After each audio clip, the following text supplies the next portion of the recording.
이 시간에는 하나님께서 우리에게 주신 말씀을 함께 봉독하는 시간입니다. 오늘 하나님께서 우리에게 주신 말씀은 누가복음 1장 39절에서 56절까지의 말씀입니다. 우리 다 같이 일어나셔서 하나님의 말씀을 함께 봉독하도록 하겠습니다.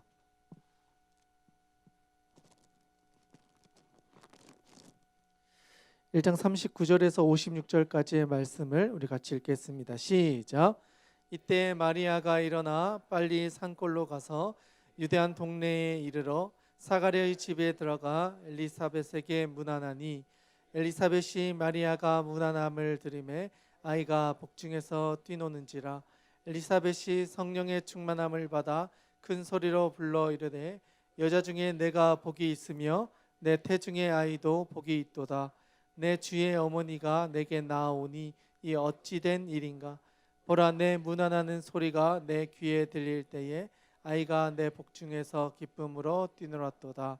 주께서 하신 말씀이 반드시 이루어지리라고 믿은 그 여자에게 복이 있도다. 마리아가 이르되 내 영혼이 주를 찬양하며 내 마음이 하나님 내 구주를 기뻐하였음은 그의 요종의 부찬함을 돌보셨음이라. 보라, 이제 후로는 만세에 나를 복이 있다 일컬으리라. 능하신 이가 큰 일을 내게 행하셨으니 그 이름이 거룩하시며 긍휼하심이 두려워하는 자에게 대대로 이르리로다. 그의 팔로 힘을 보이사 마음의 생각이 교만한 자를 드셨고 권세 있는 자를 그 위에 내리셨으며 비천한 자를 높이셨고 줄이는 자를 좋은 것으로 배불리셨으며 부자는 빈손으로 돌내셨고 그 종 이스라엘을 도우사 긍휼히 여기시고 기억하시되 우리 조상에게 말씀하신 것과 같이 아브라함과 그 자손에게 영원히 하시리로다 하니라. 마리아가 석 달쯤 함께 있다가 집으로 돌아가니라. 아멘. 네, 옆에 있는 분들과 한번 인사했으면 좋겠습니다. 잘 오셨습니다. 네, 잘 오셨습니다. 늘 그렇지만 이 귀한 예배의 자리는 하나님께서 주시는 말씀을 듣고 또 하나님께서 주시는 한 주를 살아갈 수 있는 힘을 주셔서 다시 한번 우리의 마음 가운데 하나님의 은혜로 충만하게 채우는 그런 귀한 시간입니다. 이 시간을 통하여서 하나님께서 주신 은혜가 여러분들의 삶 가운데 충만할 수 있기를 주님의 이름으로 축복드립니다. 오늘 우리가 나누고자 하는 말씀은 누가복음 1장 39절에서 56절까지의 말씀입니다.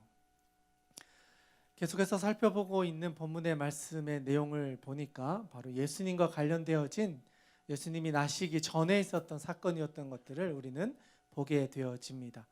사가랴와 엘리사벳을 통해서 가브리엘 천사가 예언해 주었고 가르쳐 주었던 것들을 시작으로 해서 이제는 마리아에게 그 천사가 나타나서 또 예수님이 태어나실 것을 예고해 주시고 이 모든 수태고지라고 이야기를 하는 이 사건들이 있은 이후에 그 뒤에 일어난 이야기가 오늘의 본문의 말씀입니다. 본문의 말씀이 시작하는 첫 구절을 우리 같이 한번 읽어보았으면 좋겠습니다. 39절부터 41절까지의 말씀인데 우리 같이 한번 읽도록 하겠습니다. 시작.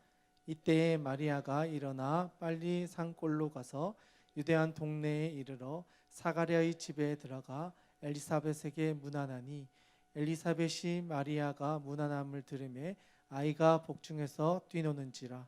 엘리사벳이 성령의 충만함을 받아. 아멘. 자, 39절의 시작과 동시에 이때라고 이야기합니다. 여러분, 이때라고 하는 건 언제를 말하는 걸까요? 언제일까요? 우리가 읽었던 본문 전에 있었던 사건을 기반으로 해서 이어지는 사건을 말해주고 있습니다. 바로 마리아에게 천사가 나타나서 예수님을 이제 태어나게 될 것이다라고 하는 수태고지 사건을 듣고 얼마 지나지 않아서 바로 마리아가 그 집에서 짐을 챙겨가지고 실제로 엘리사벳을 만나기 위해 여정을 떠나게 되어집니다. 그런데 나사렛이라고 하는 이 동네는 그 갈릴리 그 호수 북쪽에 위치한 아주 변두리였다라고 한다면 이 엘리사벳이 살고 있는 곳은 남쪽 끝에 위치한 동네였습니다. 여기에서 일직선으로 대충 계산하면 약 140km 정도 되는 거리에 있었던 집입니다. 여인의 몸으로 140km에 가까운 거리를 이동을 해서 그 친척집 엘리사벳이 살고 있는 사가랴의 집에 갔다라고 하는 것은 이게 쉬운 결정은 아니었던 것으로 보여집니다. 실제로 여인의 걸음으로 이 거리를 걸어가려면 빠른 걸음으로 갔을 때 4일이 걸리고 일반적인 걸음으로 가다가 쉬다가 하면 거의 일주일 정도 가야 갈 수 있는 거리가 이 자기의 집에서 엘리사벳이 있는 집까지의 거리라고 할 수가 있습니다. 여러분, 걸어서 150km를 간다. 이게 쉬운 일일까요? 정말 쉽지 않은 일일 것입니다. 그런데 마리아가 이 150km 가까운 거리를 갈 수 있었던 이유는 본인에게 역사해 주셨던 그 하나님의 음성에 대한 신뢰가 있었고, 자기에게 역사해 주셨던 이 감동이 하나님의 선하신 계획이라는 것에 대한 신뢰가 있었고, 또 한 가지는 엘리사벳에게 역사하셨던 그 하나님의 인도하심이 진짜인지를 보고 싶은 마음도 그의 마음 가운데는 동시에 있었다는 것입니다. 즉, 하나님의 응답, 나에게 들려주신 하나님의 응답과 또 다른 사람에게 말씀하신 하나님의 응답이 일치하는지에 대한 확인이 그의 마음 가운데는 필요하다라는 판단이 들었다는 것이죠. 분명히 자기에게 들려주신 예수님을 복중에 임신하게 될 것이다 라고 하는 것은 자신에게 너무나 놀라운 일이고 받아들일 수 없는 일이었지만 하나님의 계획하심이고 하나님의 인도하심이기 때문에 믿음으로 받아들이고 순종함으로 결단함으로 그것을 받아들였습니다. 그런데 과연 그 엘리자벳이 실제로 임신하여서 아이를 배웠는지에 대해서는 본인의 두 눈으로 확인한 것이 아니기 때문에 자신이 직접 가서 그것을 확인하고 싶었던 마음도 있었다는 것이죠. 그래서 하나님의 계획하심과 인도하심에 대한 명확한 확증을 얻기 위해서 나에게 역사하셨던 하나님과 엘리사벳에게 역사하셨던 하나님에 대한 본인이 직접 확인하기 위해 약 일주일의 여정을 걸어서 그 집으로 내려갔다라는 것입니다.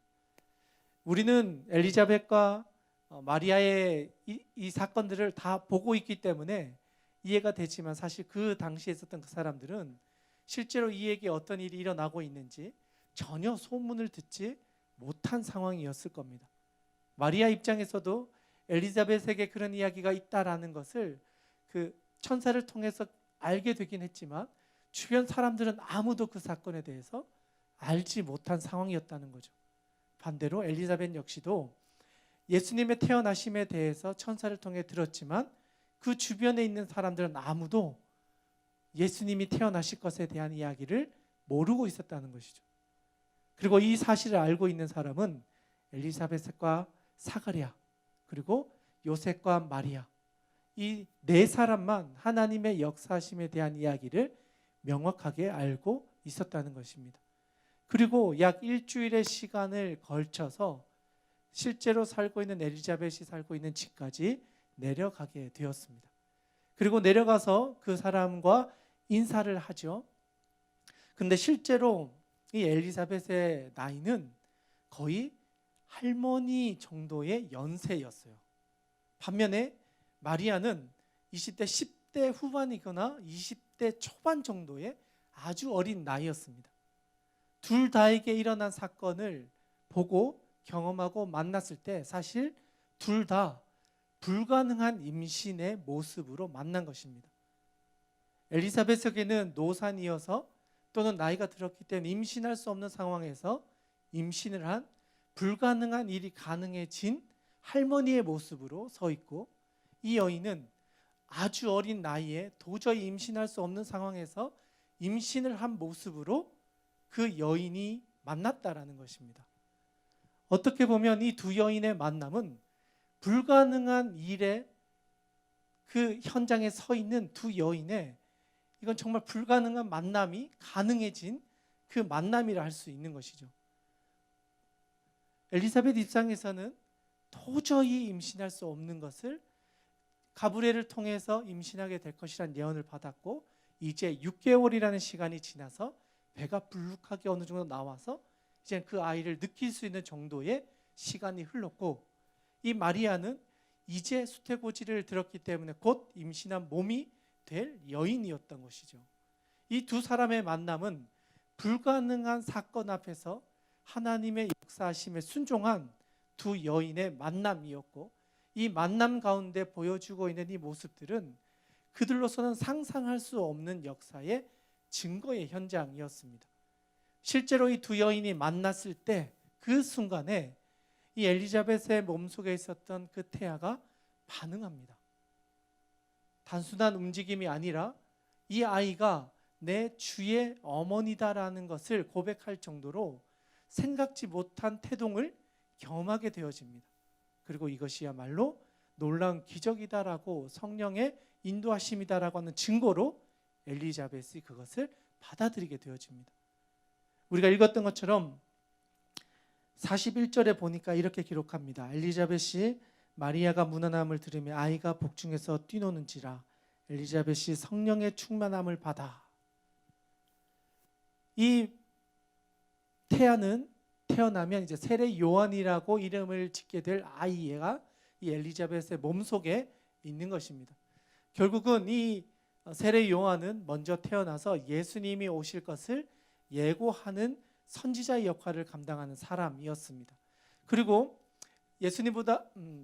예수님께서는 이 세례 요한보다 한참 후에 태어나셔서 이 세례 요한이 실제로 세례를 주는 장면에서 처음 만나서 이 둘의 관계에 대한 이야기가 살짝 마태복음에서 언급이 되어집니다.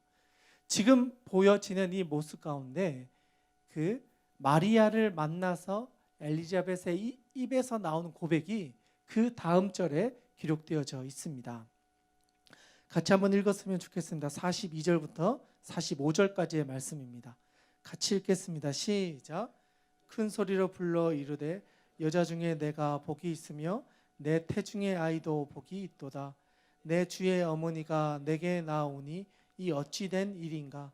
보라, 내 문안하는 소리가 내 귀에 들릴 때에 아이가 내 복중에서 기쁨으로 뛰놀았도다.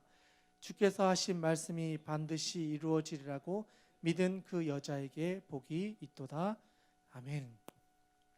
이 두 사람은 임신한 몸으로 처음 만났습니다. 그런데 이 엘리자벳에게 있어서 이 마리아는 우리를 구원해 주실 메시아의 어머니다라는 것을 알고 있었습니다. 그리고 그 태중에 있는 그 아이로 인해서 우리가 복을 받게 될 것이다. 당신의 그 아이로 인해서 우리가 복을 받게 될 것입니다 라고 하는 축복을 찬양의 모습으로 고백을 하고 있습니다. 그런데 한참이 지난 후에 나중에 예수님하고 세례 요한이 만났을 때에도 처음 만났는데 그들의 관계에 대한 이야기가 마태복음에 잘 나와 있습니다. 마태복음 3장 14절의 말씀인데 우리 한 번만 찾아봤으면 좋겠습니다. 마태복음 3장 14절의 말씀입니다. 같이 한번 읽겠습니다. 시작. 요한이 말려 이르되 내가 당신에게서 세례를 받아야 할 터인데 당신이 내게로 오시나이까. 아멘. 이 말은 무엇이냐면 방금 마리아가 엘리자벳이 마리아에게 이야기했던 것처럼 실제로 예수님이야말로 우리의 구주 되십니다 라고 하는 고백을 지금은 어머니와 어머니가 이야기하고 있지만 한참의 시간이 지난 이후에 그들이 태어나서는 그들의 관계가 이미 진짜 오실 메시아와 그것을 준비할 사람으로서의 관계로 태어나 있는 그 아들의 모습을 통해서 우리가 그런 관계다라는 것을 보여주고 있는 것입니다. 그래서 이 찬양은 단순히 지금 갑자기 고백되어져 있는 고백이지만 앞으로 일어날 일들에 대한 것을 그 여인의 입을 통하여 고백하게 하도록 성령이 그의 마음을 감동해서 앞으로 일어날 일들에 대해서 예언적인 고백을 하게 했다는 것입니다. 그리고 나서 이 고백을 들었던 마리아는 그 마리아의 입에서 또 한 번의 찬양이 고백되어집니다. 바로 46절부터 55절까지의 내용이 그 엘리자벳의 찬양에 대한 답가처럼 보여지는 마리아의 창가라고 기록하고 있는 본문입니다. 46절부터 55절까지의 말씀을 우리 같이 한번 읽겠습니다. 시작. 마리아가 이르되 내 영혼이 주를 찬양하며 내 마음이 하나님 내 구주를 기뻐하였음은 그의 여종의 비천함을 돌보셨음이라. 보라 이제 후로는 만세에 나를 복이 있다 일컬으리로다. 능하신 이가 큰 일을 내게 행하셨으니 그 이름이 거룩하시며 긍휼하심이 두려워하는 자에게 대대로 이르리로다. 그의 팔로 힘을 보이사 마음의 생각이 교만한 자들을 흩으셨고 권세 있는 자를 그 위에 내리치셨으며 비천한 자를 높이셨고 줄이는 자를 좋은 곳으로 배불리셨으며 부자는 빈손으로 보내셨도다. 그 종 이스라엘을 도우사 긍휼히 여기시고 기억하시되 우리 조상에게 말씀하신 것과 같이 아브라함과 그 자손에게 영원히 하시리로다 하니라. 아멘. 마리아는 엘리자벳을 만남을 통하여서 일어나고 있는 일들에 대해서 이 고백으로 찬양을 올려드립니다. 즉 자기가 요셉과 함께 결혼을 하고 그 정혼한 시기 가운데 임신하였다는 것 때문에 수많은 사람들로부터 오해를 받고 있었던 것을 말해줍니다. 쉽지 않았다는 거예요. 분명히 하나님의 음성을 듣고 그것에 순종해서 하나님의 역사하심이 내 인생 가운데 이루어지는 것을 제가 수용합니다. 받아들입니다. 그렇게 되기를 원합니다 했지만 주변에 있는 많은 사람들은 오히려 그 여인을 향하여서 비난하고 또 요한을 통하여서도 그렇고 요셉을 통해서도 그렇고 주변에 있는 사람들이 이 여인의 모습에 대해서 오히려 부끄러운 일을 하고 있는 것처럼 말하는 이들이 있었다는 것입니다. 이 마리아의 입장에서 이 시간은 외로운 시간이기도 하면서 많은 사람들로부터 오해를 받는 시간이기도 하면서 동시에 이러한 가운데 하나님의 역사하심을 믿고 나아가고 있는 외로운 믿음의 여정이었음을 말해줍니다. 하나님께서 내 삶 가운데 이렇게 역사하시기로 하셨는데 그 뜻을 알지 못하는 이들로 인하여서 마음 가운데 어려움들이 있었던 거예요. 분명히 하나님의 선하심이 자기의 인생 가운데 이루어질 것을 믿고 가고 있는데 그것을 알지 못하는 주변 사람들은 그렇게 가고 있는 그 여인에 대해서 좋지 못한 이야기들 또는 수군거리는 이야기들이 있었다는 것이죠. 그렇기 때문에 그의 고백 가운데 하나님께서 내 마음을 아시고 나를 위로해 주셔서 하나님이 계획하신 일들이 선하게 이루어지고 지금은 제가 부끄러운 것처럼 수치를 당하고 있는 것처럼 보여지지만 이 이후에는 내 이름이 영영이 기억되어지고 모든 사람들이 저를 긍휼히 여기고 오히려 높임을 받게 되는 일들이 일어나기를 원합니다라고 하며 자신의 심정을 노래로 하나님께 고백을 한 것입니다. 하나님께서는 실제로 이러한 고백의 찬양들을 들으시고 그의 인생 가운데 하나님의 계획하심들을 이루어가게 되어집니다. 그리고 이들은 만나서 약 6개월 정도의 시간 이후에 3달의 동거하는 시간들을 보내고 9개월 정도가 되었을 때 마리아는 다시 자신이 살고 있던 고향으로 돌아가게 되어집니다. 그리고 나서 조금의 시간이 지난 이후에 세례 요한이 태어나게 되어집니다. 이 본문의 과정을 통해서 우리가 기억했으면 좋겠는 것은 하나님께서 우리 가운데 역사하셔서 하나님의 음성을 우리 가운데 들려주실 때 한 사람에게만 보여주시는 것이 아니라 하나님의 역사하신 가운데 쓰임받는 각자에게 하나님의 인도하심을 알게 해주신다는 것입니다. 분명히 하나님의 역사하심이고 하나님의 일들이 진행되어질 때는 그 일 가운데 쓰임받는 사람들에게 동일한 마음을 주셔서 하나님의 일하심을 보게 해주시고 합력하여서 그 일들을 이룰 수밖에 없게 우리를 사용하신다는 것입니다. 불가능한 일처럼 보여지는 일들이지만 그걸 각자 개개인의 삶 가운데 불가능을 가능으로 바꾸셔서 그 불가능을 가능으로 순종함으로 나아갔던 사람들 한 사람 한 사람을 연결시키고 그 사람들을 통하여서 불가능해 보였던 하나님의 역사를 이루어 가신다는 것입니다. 우리의 역사들을 돌아보면 하나님의 방법은 늘 그랬습니다. 이 사람은 안 될 것 같고 저것은 안 될 것 같고 우리가 보기엔 이렇게 해야 될 것 같은데 하나님께서는 전혀 다른 방법으로 오히려 있어야 할 사람이 그 자리에 없게 하시고, 때로는 생각하지 못했던 사람들 그 자리에 세우셔서 하나님의 방법으로 그것을 이끌어 가신다는 것입니다. 그래서 내 힘으로, 누군가의 이름으로 누군가가 그것을 이끌어 갔다라고 하는 것이 아니라 하나님이 이 모든 역사의 주관자이시고 이 모든 역사를 이끌어가고 계신다라는 것을 우리 가운데 보여주고 계시는 것입니다. 이 두 여인에게 역사하셨던 것처럼 하나님께서는 이 자리에 있는 우리들의 삶 가운데도 그렇게 역사하신 줄로 믿습니다. 한 사람 한 사람에게 하나님의 방법으로 하나님의 길들을 보여주실 것입니다. 그리고 그 길이 정말 하나님의 선하신 인도하심이라면 그 일을 함께 이루어가는 누군가에게 동일한 마음을 주셔서 그 일을 이루어낼 수 있도록 하나님께서는 우리의 길을 인도해 주실 것이다 라는 사실입니다.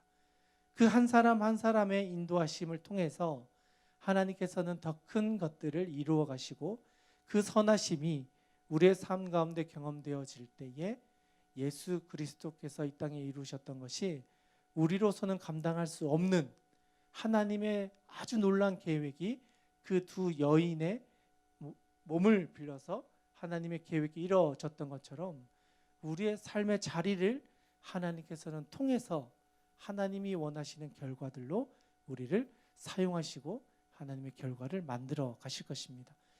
당장에는 보이지 않는 일들입니다. 어쩌면 불가능하기 때문에 어쩌면 우리로서는 꿈도 꾸지 못했던 일들일 수도 있습니다. 그러나 한 사람 한 사람이 믿음으로 결단하고 그 자리로 나아간다면 하나님께서는 그 겨자씨 같은 믿음을 보시고 그 믿음의 동력자들을 만나게 해주셔서 정말 감당치 못할 일들을 이루어가 주실 것입니다. 오늘 이 자리에 있는 여러분들의 삶 가운데도 그런 하나님의 인도하심이 있기를 주님의 이름으로 축복드립니다. 여러분의 인생 가운데 그런 하나님의 인도하심을 발견할 수 있는 신앙의 눈과 믿음의 결단과 순종함으로 나아갈 수 있는 그런 믿음의 도전들이 여러분의 인생 가운데 가득하기를 주님의 이름으로 다시 한번 축원드립니다. 이 시간 우리 같이 한번 기도했으면 좋겠습니다. 하나님 아버지, 오늘 우리가 나누었던 말씀을 기억하며 믿음으로 나아갔던 그들에게 하나님의 역사하심이 이루어지고 그 역사하심으로 인하여 이 땅에 메시아가 올 수 있었던 것을 보게 되었습니다. 하나님, 우리도 우리의 삶 가운데 말씀하신 하나님의 음성을 귀담아 듣고 그것을 믿음으로 반응하며 그것을 우리의 삶의 자리에서도 이어갈 수 있는 믿음의 사람들로 우리 모두를 세워 주시옵소서.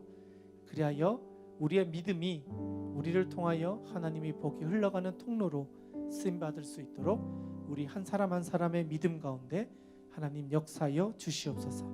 그리고 우리 공동체가 합력하여 선을 이루어갈 수 있는 그러한 믿음의 공동체 될 수 있도록 하나님 역사하여 주시옵소서. 그렇게 이 시간 한번 기도하기를 원합니다. 함께 기도하겠습니다.